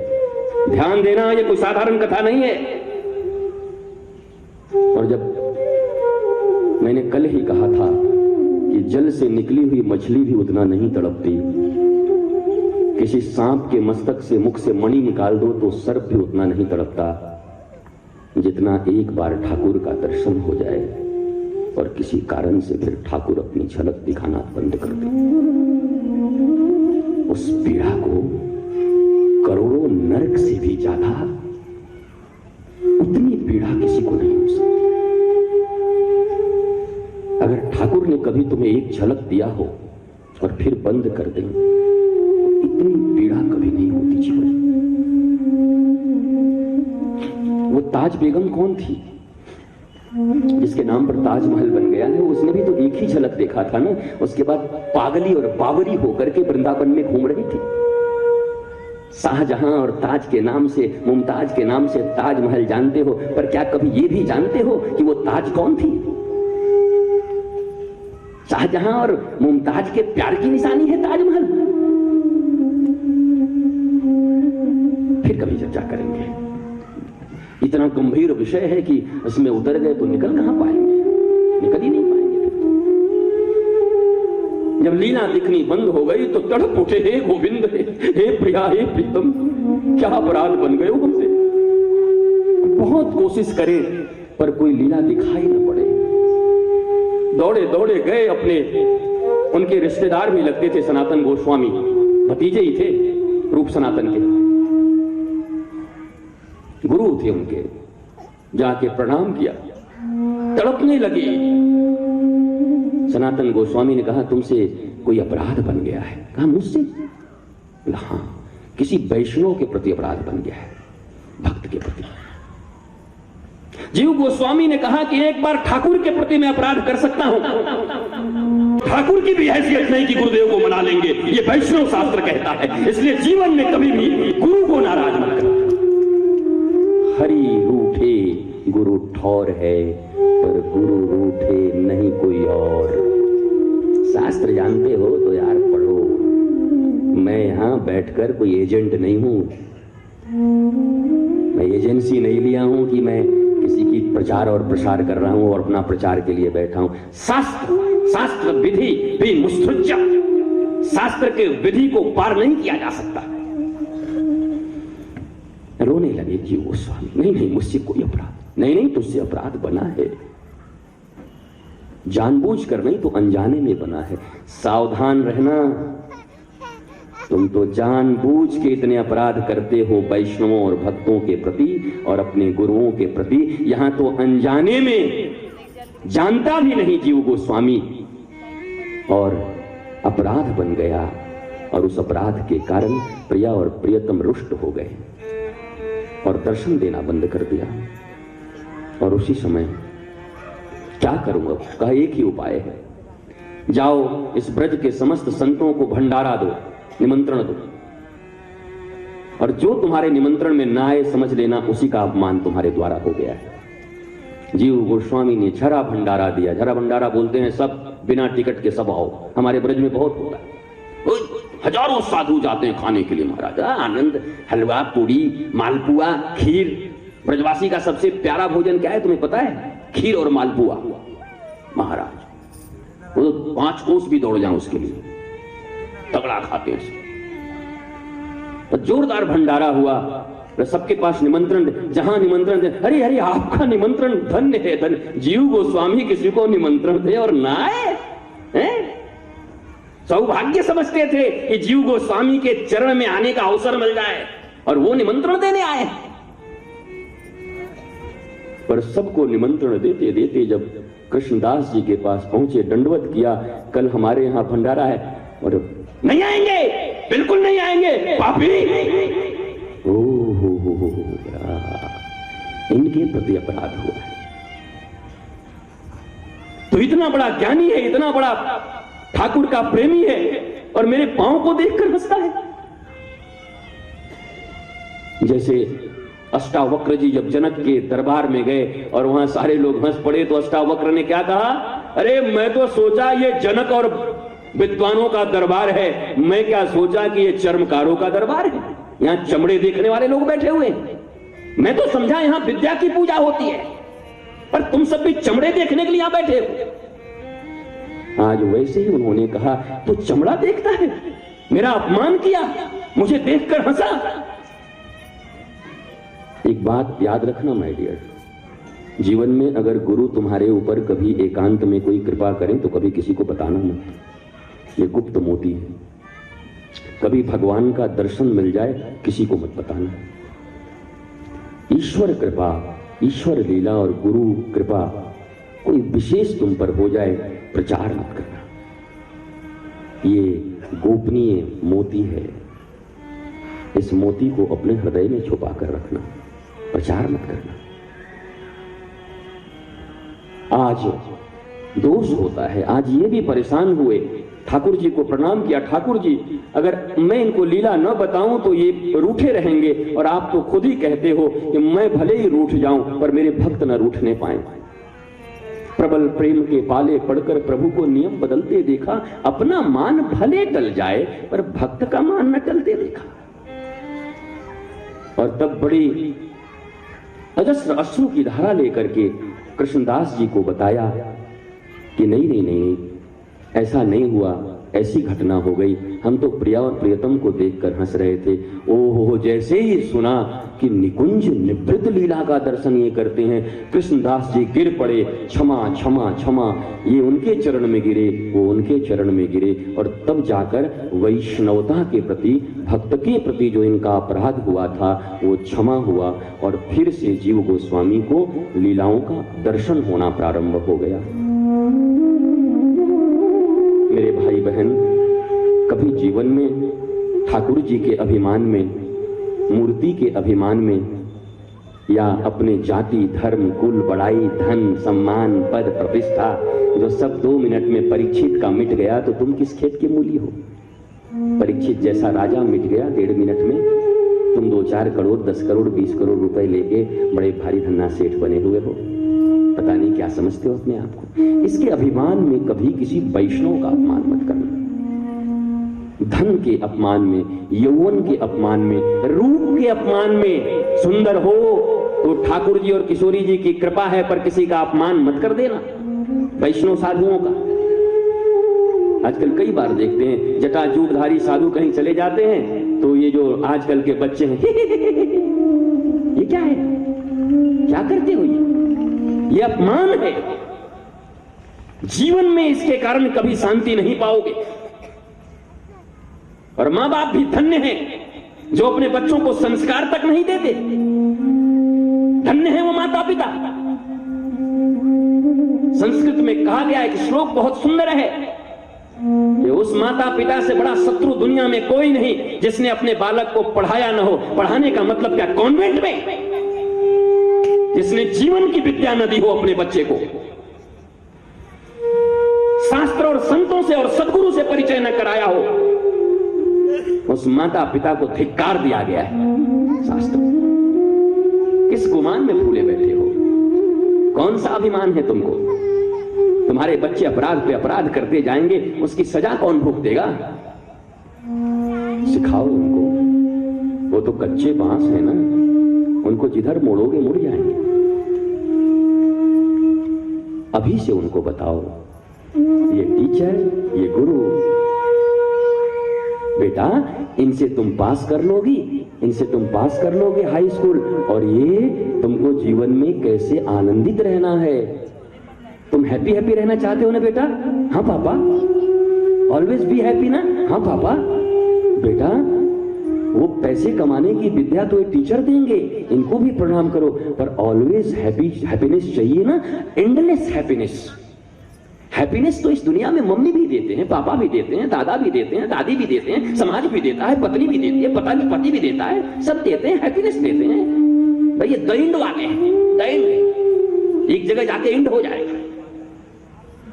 इनफाइनाइट, एंडलेस, अनंत, जिसका कहीं अंत न हो, ऐसा हैप्पीनेस, ऐसी खुशी, ऐसा आनंद, ऐसा प्रेम कौन देगा? कहा वो तो सदगुरुदेव भगवान ही दे सकते। इसलिए बेटा इनको पहचानो। मुझे इतना अच्छा लगता है जब मैं इस घर में आता हूं, आज 3-4 साल हो गए मुझे आते हुए, कभी कभी आने का अवसर मिलता है। छोटी सी बिटिया है संजय की, इतनी छोटी सी, वो तो हमारा उसका तो रिश्ता पक्का प्रगाढ़ बना हुआ है, रोटी उसी को खिलाना है। और जब मैं पहली बार आया तो मैं बोला अरे भूख लगी है, तो एक रोटी खा के फिर मेरा मन न किया कि मैं खाऊं कि न खाऊं। अच्छा बच्चों में देखो भगवान होते, तो मेरा मन था लूं न लूं न लूं, और इतनी छोटी थी, सामने खड़ी थी, अरे भूख लगी है तो और खा लो ना, सोच क्या रहे हो? बोले हद हो गया यार, अरे दे दे दे, एक और दे, एक और दे। और रोटी लाके डाल गई। अब मुझे आज भी गरम गरम रोटियां वही लाके खिलाती। और कुछ लोगे, सब्जी लोगे, तो लगता है जैसे घर में आना सार्थक हो गया, लगता है जैसे तुम्हारी जिंदगी धन्य हो गई।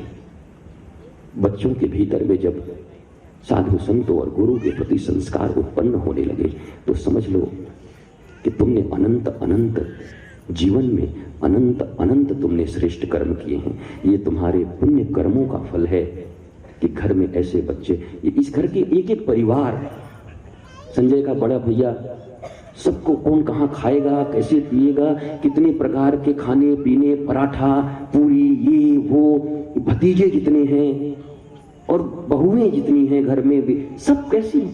मैं यहाँ हूं इसलिए पढ़ाई नहीं कर रहा, मैं पहले ही कह दिया मैं मुलाहिजे में नहीं रहता, किसी के मुलाहिजे में नहीं रहता, पर जो है वो बता रहा हूं।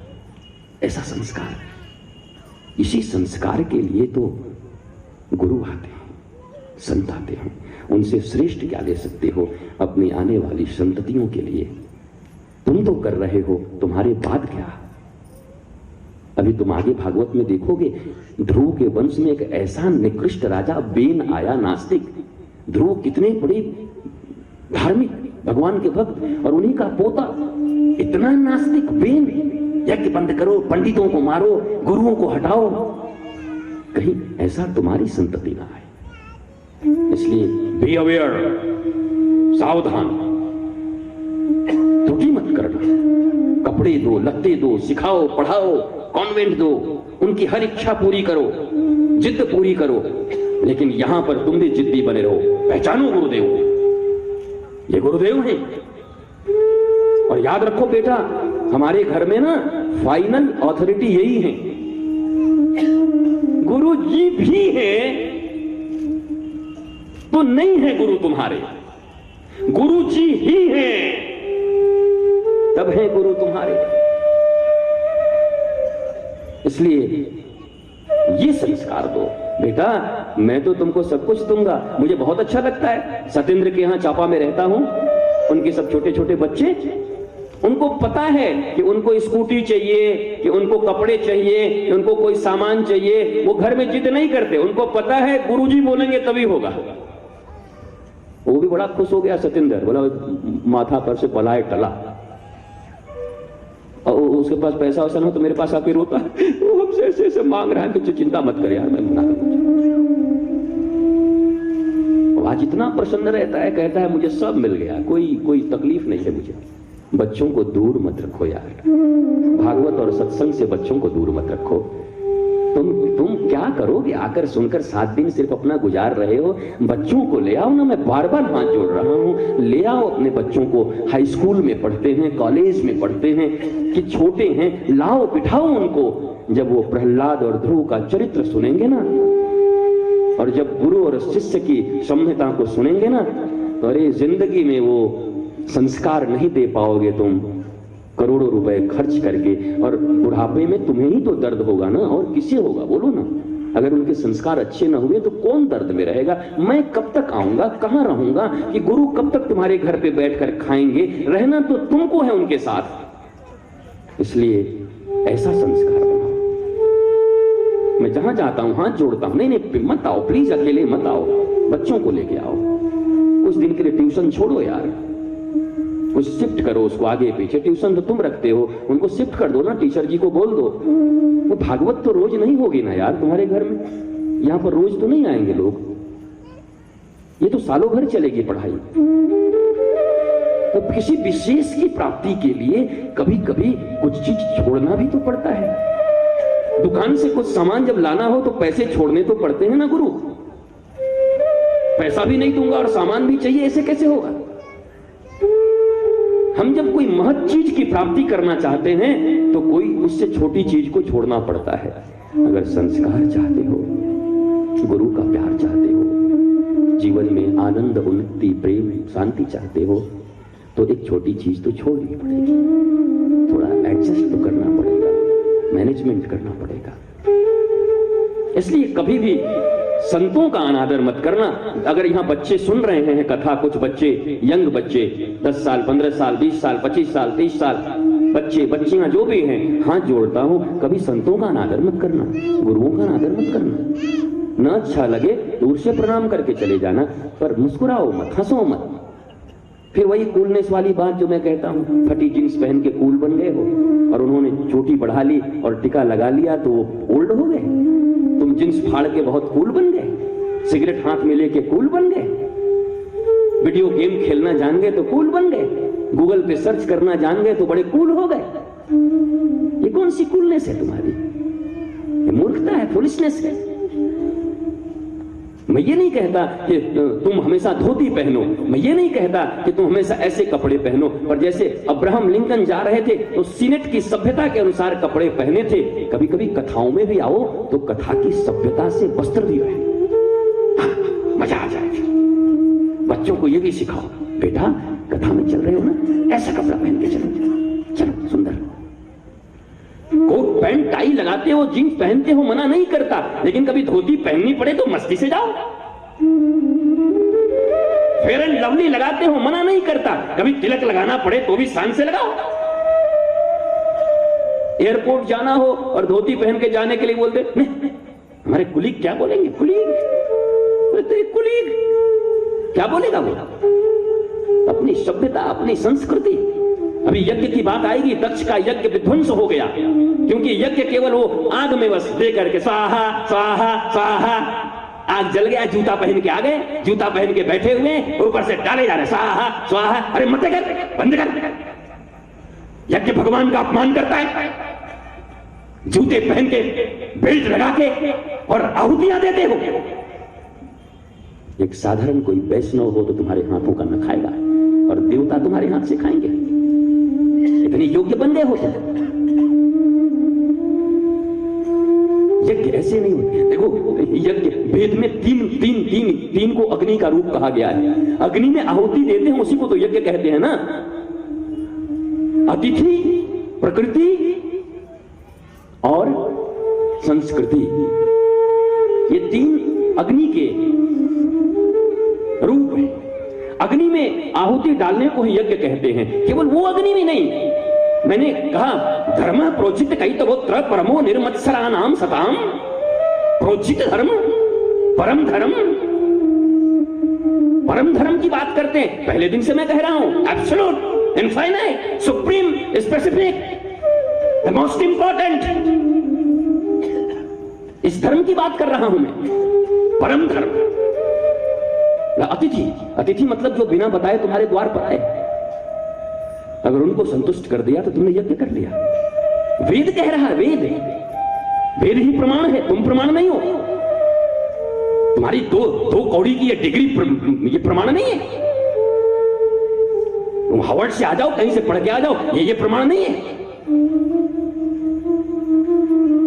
बलकल वस्त्र पहनकर, लंगोट पहनकर, हजारों वर्ष तक तपस्या करके, पत्ते और ये हवा खा करके जिन ऋषियों ने इन ग्रंथों को लिखा है, वो कोई स्वार्थी न थे। वो हमारे हित के लिए, हमारे मंगल के लिए लिखे गए हैं। उन शास्त्रों की बात करता हूं मैं।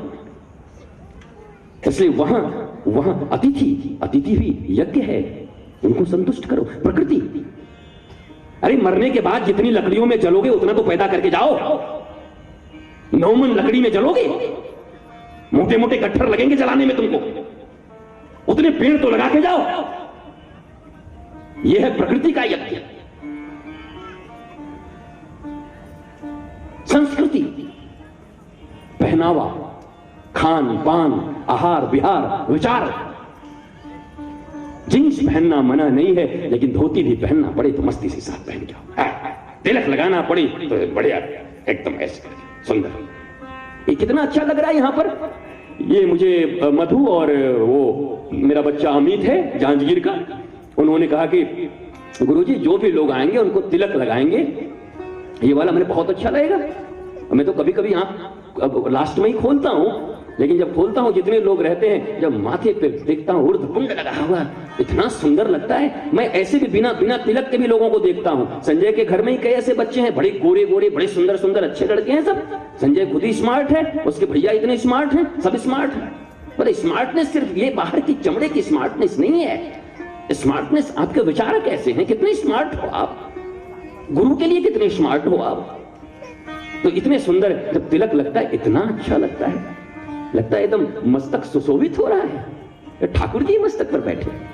मैं नहीं कहता हमेशा लगाओ, पर जब कभी लगाना पड़े तो संकोच मत करो। प्रकृति, अतिथि का सेवा करना यज्ञ है। प्रकृति का सेवा रक्षा करना, ये प्रकृति का रक्षा करना, नेचर का रक्षा करना। अभी विराट स्वरूप का मतलब क्या है? ये नदियां हैं, ये भगवान की नाड़ियां हैं। तुम्हारे में नाड़ी है ना, नाड़ी, वेन, ये नदी नाड़ी है। ये वृक्ष भगवान के रोम हैं। वृक्ष काटते हो, तुम्हारे रोम को पकड़ के मैं ऐसे ऐसे उखाड़ दूं, तुम्हारे बाल पकड़ के ऐसे नोच दूं, तुम्हें कैसा लगेगा? ये विराट भगवान का मतलब यही है। ये परमात्मा विराट है। जब पेड़ों को काटते हो, इसका मतलब भगवान के रोम को उखाड़ रहे हो। नदियों को प्रदूषित कर रहे हो, इसका मतलब उनके रक्त को दूषित कर रहे हो। जब रक्त दूषित हो जाए तो शरीर विकृत हो जाता है, और जब नदियां विकृत हो जाएं तो राष्ट्र विकृत हो जाता है। इस बात को याद रखना। इसलिए यहां आके पूजा करते हो, भागवत सुनते हो, और गंगा जमुना में जाके कूड़ा फेंकते हो। ये कैसी पूजा है तुम्हारी? ये कैसी भागवत है तुम्हारी? इसलिए विराट का अनुभव करो। अतिथि, प्रकृति और संस्कृति की रक्षा करो। जन्मदिन हो, हैप्पी बर्थडे कहना जरूरी है, कह लो, लेकिन मुझे आज तक समझ में नहीं आया कि हैप्पी बर्थडे कैसे हो सकता है, किसी का बर्थडे हैप्पी कैसे हो सकता है। अरे 100 साल की उम्र है तुम्हारी, 50 साल निकल गई, ये हैप्पी? 1 लाख रुपए था, 50,000 रुपए खर्च हो गए, तो किस बात का हैप्पी? 1,000 रुपए पॉकेट में थे, 500 गिर गया, कहीं पे चला गया, सरक गया, तो हैप्पी रहोगे? अरे हमारा 500। 60 साल 70 साल की उम्र है, 25 30 35 साल निकल गए, हैप्पी किस लिए हो? ये स्मरण डे है, स्मरण डे। शांति के साथ बैठो ठाकुर के पास, अपने गुरु के पास। हे गुरुदेव, 32वां वर्ष आज आ गया। अति दुर्लभ यह मनुष्य का शरीर 32 साल चले गए गुरुदेव, पर कुछ न हुआ, अभी तक दर्शन न हुए, आपकी सेवा न कर पाए। ये असली बर्थडे है, ये जन्मदिन है, ये याद दिलाओ। ये मोमबत्तियां बुझाने और जलाने से बर्थडे नहीं बनता। ये संस्कृति है हमारी। अतिथि, प्रकृति और संस्कृति, ये 3 प्रकार के यज्ञ तुम निरंतर करते रहो, तब तुम्हारा जीवन अच्छा होगा। इसलिए बच्चों को संस्कार दीजिए, भागवत उनको सुनाइए। कितना दिव्य, एक तरफ भागवती गंगा बह रही है, भागीरथी गंगा बह रही है। हरिद्वार में कथा चल रही है ना, हरिद्वार के गंगा के तट पर कथा चल रही है, पीछे भागीरथी गंगा बह रही है, और यहां सुखदेव जी के मुख से भागवती गंगा बह रही है। क्या जोड़ा है? एक वो गंगा कलकल करती बह रही है, और एक मुखारविंद से, गुरुदेव के मुखाम्भोज से कल कल कल कल्लोल बंतनी प्रवाहित होती हुई, निनाद करती हुई भागवत की भागीरथी धारा निरंतर प्रवाहित हो रही है। पियो पियो, खूब पियो, कानों के माध्यम से पियो। हिमत भागवतम रसमालयम मुहुरहु रसिका भोई भावुका।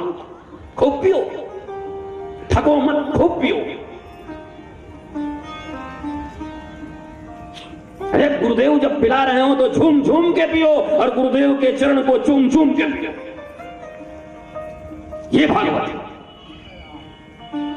वृंदावनी भागवत है महाराज। मस्ती, आनंद, पर श्रेष्ठता के साथ, सभ्यता के साथ। सभ्यता केवल इसको नहीं कहते, बस सभ्य, वो सभ्य जहां पूरी सृष्टि के साथ एकात्म का अनुभव करते हो, जहां हाथ कमाता है और मुंह खाता है, और फिर अंत में हाथ में ही शक्ति आती है।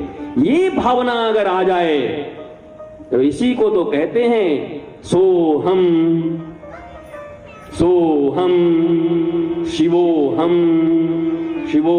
केवल मुंह से बोलोगे शिवोहम शिवोहम, बड़े बड़े पंडित ज्ञानी लोग, हम तो शिवोहम जानते हैं। भैया शिवोहम का मतलब पूरी सृष्टि हमारी है। एक व्यक्ति का दुख भी हमारा दुख है। पैर में कांटे गड़े तो हाथ चली जाती है फट से, आंखें चली जाती है, देखने लगती है, मुंह चिल्लाता है, अरे जल्दी कुछ ले आओ, कांटा गड़ गया है भाई। क्यों भैया? पैर को गड़ा है, पैर अपना समझे।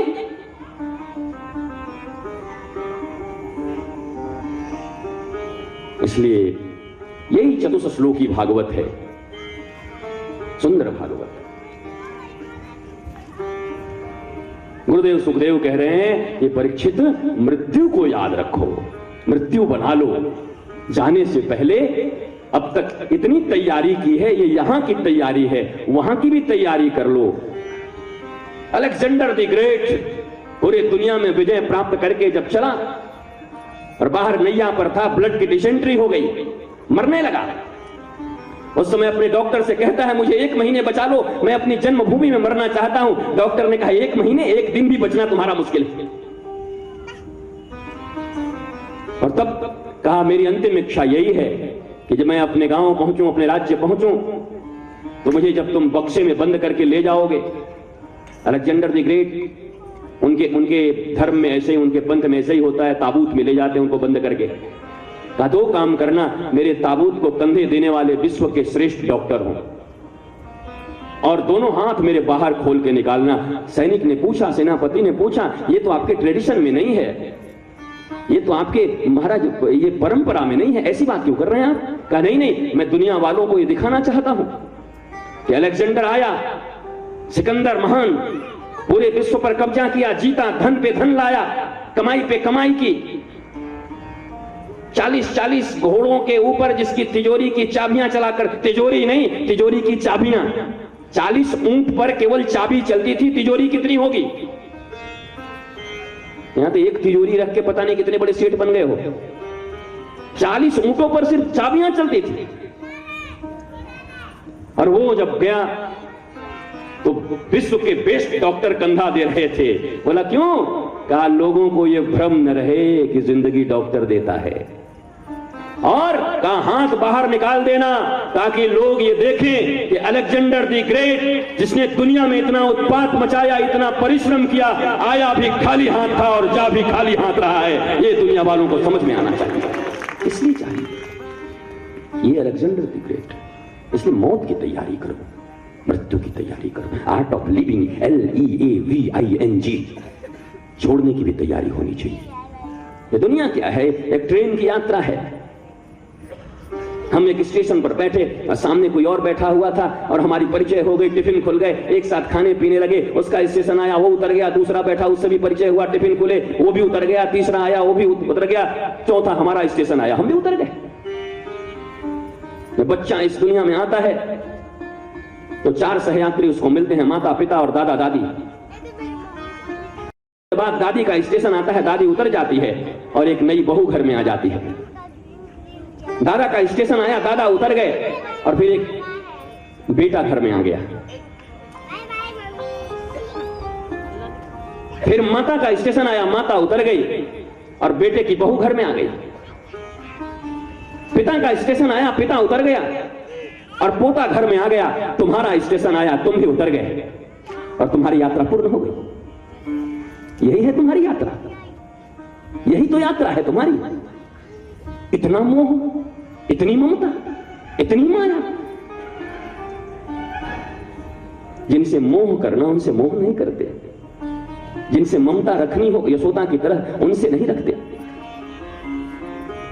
जो कुछ भी तुम्हारे हाथ में न रहने वाला हो, केवल उसी के प्रति तुम्हारा मोह है। मोह रखो पर ठाकुर का समझ के रखो। तुम्हारा कुछ नहीं है, तुम मुनीम हो, मैनेजर हो, न बीवी तुम्हारी है, न बच्चा तुम्हारा है, न पिता तुम्हारा है, न मां तुम्हारी है, न दादा तुम्हारे हैं, न दादी तुम्हारी है, न समाज तुम्हारा है, न सामान तुम्हारे हैं, न घर तुम्हारा है, न दुकान तुम्हारा है, न मकान तुम्हारा है। दुकान है मकान करते रहते हो, पर कभी दुकान को रोते हुए देखते हो? मेरी गाड़ी करते हो, गाड़ी एक्सीडेंट कर जाती है, तुम मर जाते हो, दूसरा आदमी बना के चलता है, गाड़ी कभी नहीं रोती। मस्त है वो तो। हाँ, तू न सही कोई और सही, तू ही मरा जा रहा है। मेरी गाड़ी तुझे नहीं मानती अपनी। खेत, पुरखों के खेत पड़े हुए हैं, केवल नाम बदल रहे हैं। परदादा का नाम था पहले, रजिस्ट्री जहां थी भूमि के कागज पर, परदादा के परदादा फिर चेंज हुआ, केवल नाम चेंज हो रहे हैं, जमीन वहीं की वहीं है, नाम बदल रहे हैं। और तुम्हारा भी नाम 60 साल के बाद चेंज होगा, डिलीट कर दिए जाओगे। इतने मोह में अंधे हो गए हो, मोहांधे। कुछ दिखाई न पड़ता, न गुरु दिखाई पड़ते, न संत दिखाई पड़ते, न भगवान दिखाई पड़ते। अपने उसी केवल परिवार के बीच में हम दो हमारे दो, बस यही जिंदगी है। कई लोग संजय कथा में कई लोग आने वाले थे बनारस से। देखो एक आए हैं हमारे शर्मा जी, पहले ही दिन से, 60-70 साल उम्र, कितना अकेला आना भी कहीं मुश्किल, पर ऐसा प्रेमी कि अकेला वहां से आके, अकेले इस उम्र में चलना कितना मुश्किल होता है, और 7 दिनों से आके ही पड़े हुए हैं कि कई लोग आना चाहते थे। इतनी उम्र इनकी और वो आ गए, इतना प्रेम उनका कथा के प्रति, गुरु के प्रति। और कई लोग ऐसे हैं, गुरु जी बहुत मन तो था लेकिन टाइम नहीं मिल पा रहा है। बहुत मन था, टाइम नहीं मिल पा रहा है। मेरे एक मित्र थे, वो उनकी बात मुझे आज तक याद पड़ती है।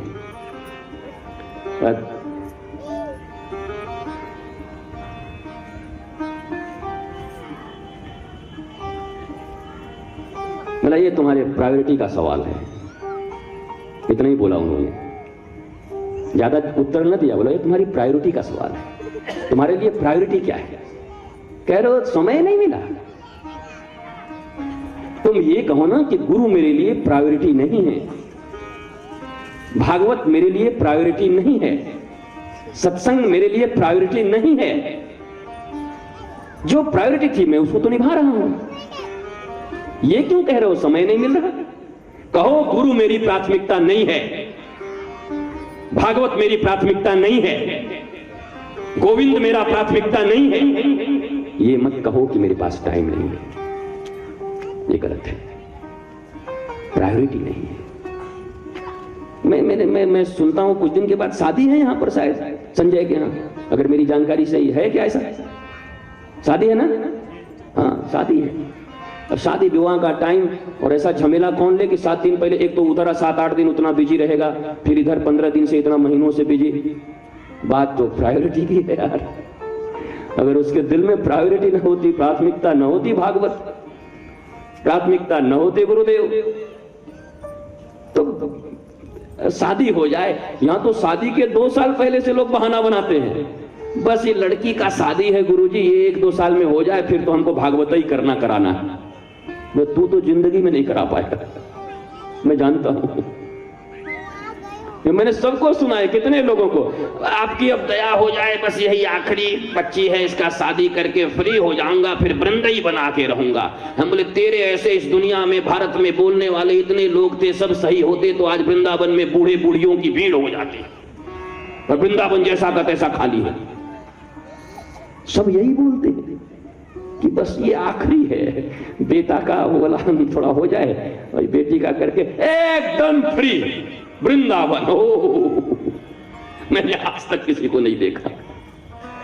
ये हवाई कल्पनाएं हैं प्यारे, इल्यूजन, मृग मरीचिका है। काल करे सो आज कर, आज करे सो अब पल में परलय होएगो तो बहुरी करेगो कब करेगा? कल। शास्त्र कहता है शुभ विचार मन में आए तो अभी कर लो, अशुभ आए तो कल पे टाल दो। लड़ने का मन हो, गाली देने का मन हो, कल दे लेंगे यार, देखते हैं कौन सा मरे जा रहे हैं। और शुभ आए तो कल पे मत टालना। पता नहीं परीक्षित की तरह कब कौन श्राप दे दे कि 7 ही दिन में जाने वाले हो जाओगे। अरे माय डियर, एक बात तुम्हें सुनाऊं, मौत की बात यार हद है हुई। मैं भोपाल में था, सच कह रहा हूं, सुनना, भोपाल में था, मैं जा रहा था आज के 7-10, तुम पेपर निकलवाना या टीवी में देखना, ये न्यूज बड़ी सुंदर थी, बड़ी हंगामा हुआ था। वो शिवराज सिंह की दूसरी सरकार थी और तब मैं वहीं था, मुख्यमंत्री निवास में ही था। और मैं जब वहां से निकल के जा रहा था तो रास्ते में एक बढ़िया जवान आदमी, एकदम बढ़िया सुंदर कपड़ा पहन के जा रहा था, और एक चील ऊपर मेन रोड पे, एकदम रोड पे, सुनो तो यार, एक चील एक सांप को लेके चला जा रहा था और सांप छटपटा रहा था उसके उस चोंच से छूटने के लिए, और कुछ पल के लिए वो सांप छूटा और गिरा तो उस आदमी के कंधे पे गिरा और घबराकर उसने वहां पर गर्दन में ही डस लिया। और तुमको एक बात बताऊं, जैसे ही सांप नीचे गिरा फिर चिल्ल नीचे आया झपट्टा मार के और उसको सांप को लेके चला गया। केवल उसकी मौत थी वो। कोई इमेजिन कर सकते हो ये? ऐसा कोई सोच सकता है यार? जंगल में सांप काटते, घर में काट दे, चिल्ल सांप को लेके जा रहा है, उतने ही सेकंड के लिए गिरा, उसी के गर्दन पर गिरा, डस लिया और उसके बाद सांप उठा के चला। भोपाल की घटना है ये, मुझे याद आ गया। प्यारे, तुम कहते हो कल करूंगा, तेरी मौत कब है तुझे पता नहीं। तू हर बात कहता है मैं कल करूंगा, जो करना है अब कर ले। ये प्रीत करन की रीत नहीं प्रभु जागत है, तू सोवत है, जो कल करना है आज कर ले। महाराज, इसलिए जीवन में परीक्षित से यही सीखो कि कल का हंसता खेलता हुआ राजा, और अचानक एक ऐसी भूल हो गई बेचारे से कि 7 दिनों के बाद तक्षक नाग दस के उसकी मौत कर दे, मृत्यु कर दे। महाराज, जीवन में एक देश का बड़ा विलक्षण नियम था, आज केवल रूपक हुआ, कथा वथा सब रखी धरी रहे। महाराज, जिसको समझना है वो समझे, जिसको न समझना वो न समझे, जिसको आलोचना करना है वो आलोचना करे, जिसको ये कहना कि इनको कथा नहीं आता वो भी कह ले, कोई फर्क नहीं पड़ता। पर आज तो यही होगा, मौज आ गई तो यही होगा। जीवन में महाराज, एक राज्य का बड़ा विलक्षण नियम था कि वहां 1 साल के लिए किसी को राजा बनाया जाता था, किसी नागरिक को बना दिया जाता, और 1 वर्ष के बाद उसी राज्य की एक सीमा थी, समुद्र के किनारे वो राज्य था, और जैसे अंडमान निकोबार है एक टापू, वैसे ही टापू थी जहां पे न पीने को पानी न खाने को फल, और 1 साल के बाद राजा को उतार कर उसी टापू पे डाल दिया जाता था और सड़ सड़ के मर जाता था। बड़ा विलक्षण नियम था ये। एक बार एक साधु को लोगों ने पकड़ा और राजा बना दिया। बोला कम से कम चलो 1 साल के बाद तो इससे पिंड छूटेगी। महाराज आजकल साधुओं से तो लोग ऐसे ही, जैसे लाल कपड़ा देख के सांड भड़कता है वैसे सैफरन कपड़े देख के लोग भड़क जाते हैं आजकल। पिंड छूटे इस साधु से। 1 साल तक उस साधु को राजा बना दिया गया। उस साधु ने 1 साल तक उस राज्य मद के अभिमान में कोई वहां भोग विलास न किया, बल्कि वो उस टापू पे चला गया। राजा था, शिप्स और जहाज खुलवा दिए यहां से आने जाने के लिए, बड़ी बड़ी बावड़ियां और तालाब बनवा दी, सुंदर कुएं खुदवा दिए, रहने के स्थान बनवा दिए, हमारा सुंदर फल बनवा दिए, खेती के लायक उपजाऊ भूमि बनवा दी, वहां पर कल कारखाने बनवा दिए। 1 साल तक उस टापू पे रह के वो परिश्रम करता रहा, और 1 साल के बाद जब उस राजा को उस टापू पर छोड़ा गया तो वो उस राज्य से भी सुखी इस राज्य में रहने लगा। बस यही समझने की बात है प्यारे। ये 60 साल की जिंदगी तुम्हें भी मिली है राजा बनने के लिए। आए हो 70 साल के राजा बनके, पर इसके बाद तुम मौत की ऐसी टापू पर फेंके जाओगे कि सड़ सड़ कर और नरक की कुंडों में गिर गिर कर तकलीफ भोगोगे। ये 60 साल तुम्हें यहाँ केवल राज भोगने के लिए नहीं मिला है, बल्कि इन्हीं 60 सालों के भीतर तुम एक ऐसी तैयारी कर लो। बैठ जाओ मैया, या तो बैठ जाओ या मैं सब दे, आना जाना मत करो, तकलीफ होती है मुझे।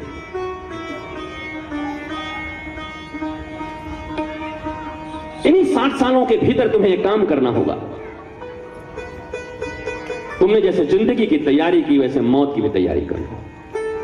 ये 60 साल के बाद जिस टापू पर तुम जाओगे तो वहां भी सुकून से रह सको। और ये तैयारी क्या है? योगिनाम नृप निर्णीतम हरेर नामानुकीर्तनम। अनंत अनंत योगियों ने, व्रतियों ने, तपस्वियों ने, राजाओं ने, अपूर्व संभावित यज्ञ याज्ञिकों ने, जितने भी प्रकार के लोग हैं सबकी मीटिंग हुई। कविराज गोस्वामी कहते हैं और सबने एक ही निर्णय किया, क्या कहा? योगी नाम नृप निर्णीतम हरेर नामानुकीर्तनम। बस दुनिया में कुछ न बने तो हरि कथा सुनो और हरि नाम लो। हरे कृष्ण कृष्ण कृष्ण हरे हरे, हरे राम राम राम हरे हरे। यही तैयारी और ज्यादा नहीं। इतना तो कर सो, इतना तो कर सकते हो। अपने आने वाले उस मौत की तैयारी करो। सज धज के जिस दिन मौत की, आज टाइम पाई हुए यार, सहजादी आएगी। सज धज के जिस दिन मौत की सहजादी आएगी। अपना सोना काम आएगा, चांदी आएगी। न सोना काम आएगा, न चांदी आएगी। सज धज के जिस दिन मौत की।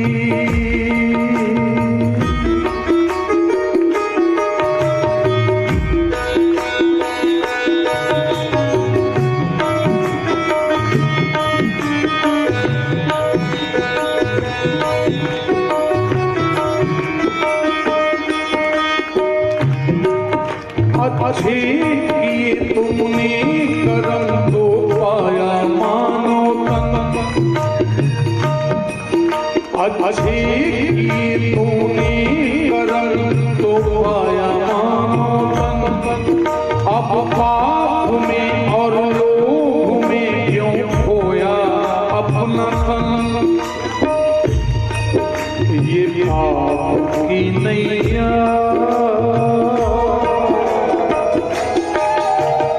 पाप की नैया तुझे एक दिन डुबोएगी।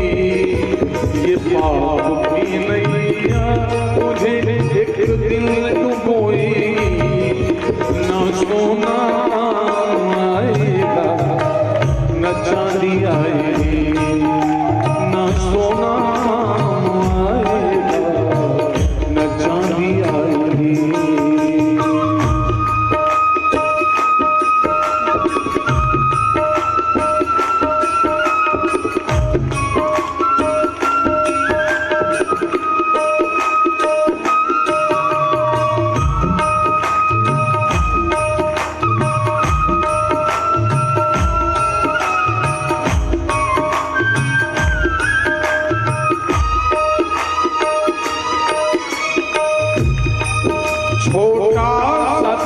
कितने बड़े अरमान है तेरे, छोटा सा तू कितने बड़े अरमान है तेरे, मिट्टी का तू सोने के है सामान सब तेरे, मिट्टी की काया एक दिन,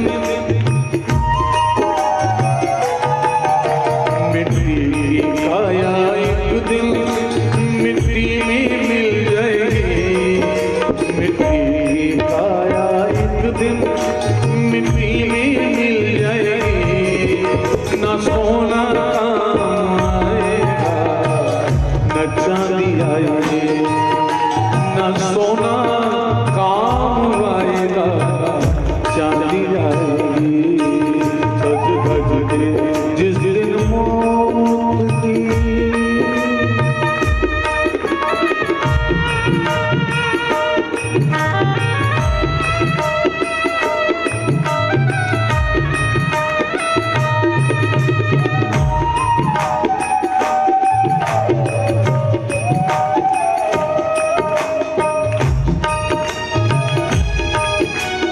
अभी आज कथा का तृतीय दिवस है, हमें आपको रोज गुरुदेव भगवान की तरफ से जीने की कला सिखाई जा रही है। हम न सीख पाएंगे मेरा हम सबका दुर्भाग्य है, पर सोच ली पंछी तू पिंजड़ा तोड़ के उड़ जा, पर सोच ले पंछी तू पिंजरा तोड़ के उड़ जा, माया महल के सारे बंधन तोड़ के उड़ जा, धड़धड़ में तेरी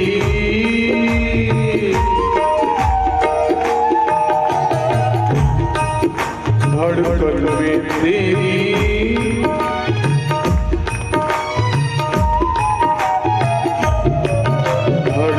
में तेरी गीत जिस दिन गुनगुनाएगी, धड़धड़ में तेरी गीत जिस दिन गुनगुनाएगी, न सोना काम आएगा न चांदी आएगी, न सोना काम आएगा न चांदी आएगी, सज धज की जिस दिन मौत की सहजादी आएगी, सज धज की जिस